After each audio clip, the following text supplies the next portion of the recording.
Hello दोस्तों, नमस्कार दोस्तों, स्वागत है आप सभी का ऑनलाइन अड्डा फर्स्ट डे यूट्यूब चैनल पर। इस वीडियो में हम बात कर रहे हैं कई बड़ी और लेटेस्ट अपडेट के बारे में जो कि संबंधित है पेट्रोल डीजल के दाम 10 रुपये तक कम। साथ ही साथ अगर बात की जाए 50,000 टीचर्स के बारे में, 68,000 प्राथमिक शिक्षक भर्ती को, बीटीसी छात्रों को लगे बड़े झटके के बारे में, आरआरबी, एएलपी और यूपीएससी बीपीओ को लेकर डिटेल में बात करते हैं। चैनल को सब्सक्राइब करके बेल आइकन को दबा लें जिससे कि आपको रियल ऑथेंटिक जानकारी सबसे पहले मिलती रहे। शुरुआत करते हैं सबसे पहली अपडेट के साथ जो कि संबंधित है। आगे बढ़ने से पहले हम बात करें यूपीएससी बीपीओ की बेस्ट बुक के बारे में जो कि चक्षु प्रकाशन की है। अगर आपका भी सपना है कि इस बार आप ग्राम पंचायत अधिकारी बने तो ये बुक आपके पास होनी चाहिए। उसकी सबसे बड़ी वजह है कि 100% आपके अकॉर्डिंग टू सिलेबस इसको तैयार किया गया है। 25 से ज़्यादा आपको प्रैक्टिस सेट देखने के लिए मिलते हैं, प्लस आपको 2450 से ज़्यादा बहुविकल्पीय क्वेश्चन भी। साथ ही साथ जो भी क्वेश्चन आपको दिए जा रहे हैं वो सभी मोस्ट एक्सपेक्टेड हैं आपकी परीक्षा में आने के लिए, जैसा कि आप लोग अपनी स्क्रीन पर देख सकते हैं। साथ ही साथ सभी क्वेश्चन की आपको सटीक उत्तरमाला और उस उत्तरमाला के साथ सभी उत्तर का व्याख्यात्मक हल भी दिया जाता है। इस बुक के साथ अगर आप प्रिपरेशन करते हैं तो आपके सिलेक्शन के जो चांसेस हैं 100% हैं। तो इस बुक को परचेस करने के लिए मैंने आपको लिंक अमेजॉन और फ्लिपकार्ट के दोनों को वीडियो की डिस्क्रिप्शन में दे रखा है। आप चाहें तो वहां से परचेस कर सकते हैं, या फिर अगर आप इस बुक को परचेस करना चाहते हैं अपने नज़दीकी स्टोर से तो किसी भी नज़दीकी स्टोर से जाकर भी ले सकते हैं। अधिक जानकारी के लिए लिंक वीडियो की डिस्क्रिप्शन में है। अभी परचेस करें बेस्ट प्रिपरेशन के लिए। पेट्रोल और डीजल के बारे में आप में से लगभग सभी के सभी, मैं कह सकता हूं कि 100%, चाहे वो महिलाएं हो या फिर इसके अलावा पुरुष, सभी के इस्तेमाल की चीज़ है पेट्रोल। क्योंकि आजकल गाड़ी सबके पास होना एक बहुत ही कॉमन चीज़ देखने के लिए मिली है, चाहे वो 2 व्हीलर हो या फिर 4 व्हीलर ही क्यों ना हो। लेकिन इस प्रकार की समस्या हमें पूरे 5 साल तक झेलने के लिए मिलती है। लगातार हम इस चीज़ को लेकर कहीं ना कहीं देखते रहते हैं कि पेट्रोल और डीजल के जो दाम है बढ़ते जा रहे हैं। 2014 से पहले जो पेट्रोल डीजल के दाम हुआ करते थे, इनको लेकर ऐसा लगता था कि कहीं भुखमरी ना बढ़ जाए पेट्रोल डीजल खत्म हो जाने से, क्योंकि इस प्रकार के कहीं ना कहीं धरना प्रदर्शन होते थे और देश के अंदर हाहाकार मच जाता था अगर पेट्रोल डीजल का 1 रुपया भी बढ़ जाता था तो। और उस समय पे अरबपति, जो खरबपति लोग होते थे, वो भी पेट्रोल डीजल को लेकर विरोध करते थे। लेकिन आज 2024 के अंदर 10 साल में हमारा देश ने इतनी तरक्की कर ली है कि अगर पेट्रोल और डीजल के दाम अगर 2 रुपये 3 रुपये तक बढ़ भी जाए तब भी हमारे जो देश का मिडिल क्लास या फिर लोअर मिडिल क्लास है वो भी इस मुद्दे को लेकर विरोध करने की आवश्यकता या फिर आवश्यक नहीं मानता है। क्यों?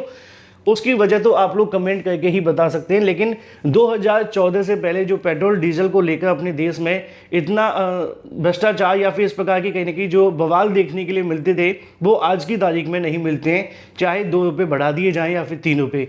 अब बात है मुद्दे की कि 10 रुपये कम हो जाए तो आप कहेंगे सर बढ़ाने की बात क्यों कर रहे हैं?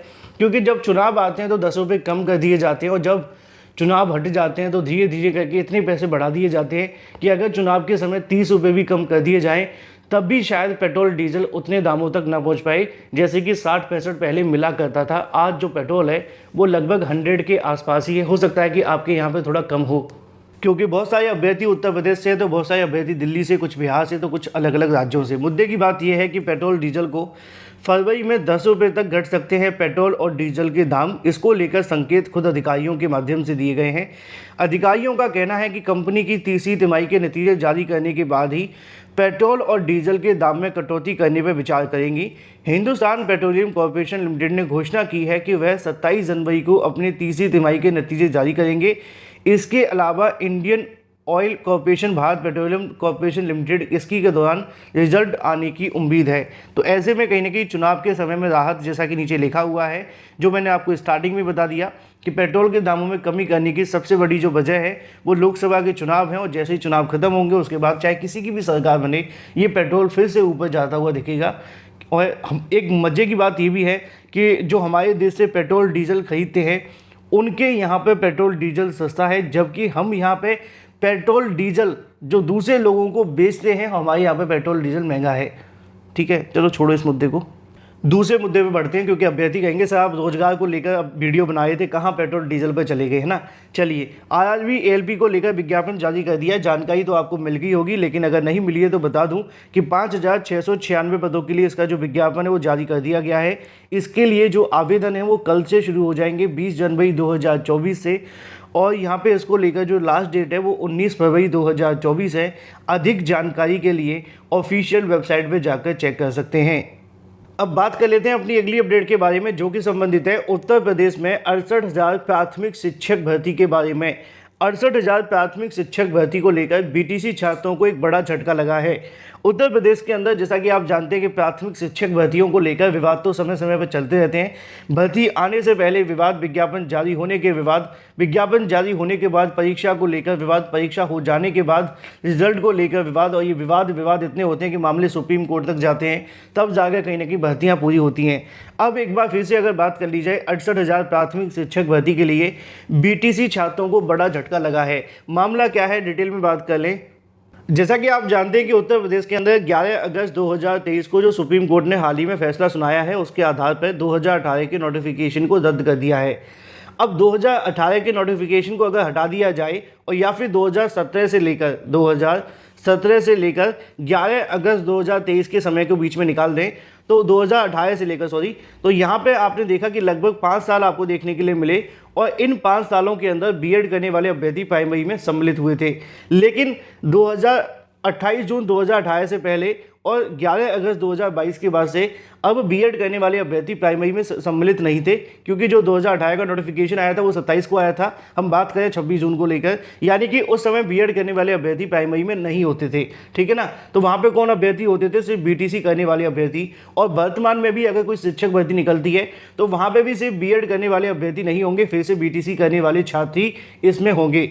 और उत्तर प्रदेश के अंदर उस समय पर 1,37,000 पदों को भरने के लिए सुप्रीम कोर्ट ऑफ इंडिया ने एक ऑर्डर दिया था, जिसमें उन्होंने कहा था कि प्राथमिक में शिक्षा मित्रों के 1,37,000 पदों पर टीचर्स की जो भर्ती है वो की जाए। अब इसमें 2 भर्तियां निकाली गई, एक थी 68,500 और दूसरी थी 69,000 शिक्षक भर्ती। और आप में से बहुत कम अभ्यर्थी जानते होंगे कि 68,500 शिक्षक भर्ती के अंदर बड़ा घोटाला देखने के लिए मिला था।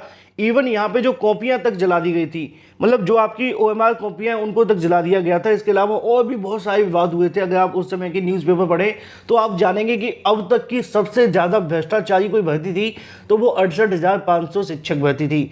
दुर्भाग्य ये है कि उसमें बीटीसी करने वाले बहुत सारे अभ्यर्थियों को नौकरी नहीं मिल पाई, लगभग 26,000 से ज़्यादा सीटें खाली चली गई। अब ऐसे में बीटीसी छात्रों को एक और बड़ा झटका सुप्रीम कोर्ट ने दे दिया है कि 68,500 शिक्षक भर्ती के अंदर सीबीआई जांच नहीं होगी, क्योंकि इस मामले को लेकर बीटीसी अभ्यर्थी लगातार लड़ रहे थे। बीटीसी वाले अभ्यर्थी इस बात को लेकर भी लड़ रहे हैं कि इनमें 5% की छूट देकर इनको नौकरी दी जाए। तो दूसरी तरफ उनकी मांग ये भी थी कि परिषदीय प्राथमिक विद्यालयों के अंदर 68,500 सहायक अध्यापक भर्ती बड़ा संकट टल गया है। परीक्षा में हुई गड़बड़ी को लेकर सीबीआई जांच की मांग को लेकर दाखिल याचिका पर सुप्रीम कोर्ट ने पिछले दिनों खारिज कर दिया है। इसी के साथ 5 साल से नौकरी कर रहे टीचर्स के ने राहत की सांस ली है। 9 जनवरी 2018 को 68,500 शिक्षक भर्ती को लेकर शासन आदेश के आधार पर 27 मई 2018 को लिखित परीक्षा करवाई गई थी। 13 अगस्त 2018 को घोषित परिणाम में बड़े पैमाने पर गड़बड़ी देखने के लिए मिली। ऐसे में अभ्यर्थियों ने सफल घोषित कर दिया गया था जो परीक्षा में सम्मिलित ही नहीं हुए थे। यही नहीं, परीक्षा में फेल 23 अभ्यर्थियों को पास भी कर दिया गया था। गड़बड़ी का खुलासा होने के बाद अभ्यर्थियों ने हाईकोर्ट में याचिका दाखिल की थी। अब हाईकोर्ट के अंदर अगर बात की जाए तो सुप्रीम कोर्ट ने इस याचिका को खारिज कर दिया है। तो बात ही क्या कर सकते हैं, बात यह है कि उत्तर प्रदेश में जितनी मर्जी भर्तियों में घोटाले हो जाएं, कोर्ट कोई भी सीबीआई जांच को लेकर आदेश जारी नहीं करेगी। बात कर लेते हैं 50,000 टीचर्स के ब्यौरा के बारे में, और ये बात की जा रही है राज्य के 50,000 नियोजित शिक्षकों का जो ब्यौरा है वो ऑनलाइन दर्ज कर लिया गया है। राज्य जिला कार्यालय के माध्यम से इन टीचर्स के योगदान की तिथि अब तक सारी जानकारियां ई-शिक्षक पोर्टल के ऊपर जारी कर दी गई है। बात कर लें, अगर बात की जाए यूपीएससी बीपीओ को लेकर, जैसा कि आपको बताया गया था कि बीपीओ को लेकर आज एक बैठक देखने के लिए मिली थी 2 दिन पहले आयोग के अंदर, और आयोग में हुई बैठक में एक अंतिम फैसला देखने के लिए मिलना था बीपीओ एग्ज़ाम के बारे में, जिसको लेकर एक नई नोटिफिकेशन आज जारी किए जाने की संभावना है। क्योंकि आयोग ने कल भी इस मामले पर विचार विमर्श करने के बाद बताया था कि वो आज इसको लेकर जानकारी दे देंगे कि उन्होंने बैठक में क्या फैसला लिया है बीपीओ एग्ज़ाम के लिए, और जल्दी एक नया नोटिफिकेशन आपको देखने के लिए मिल सकता है। Thank you for watching this video.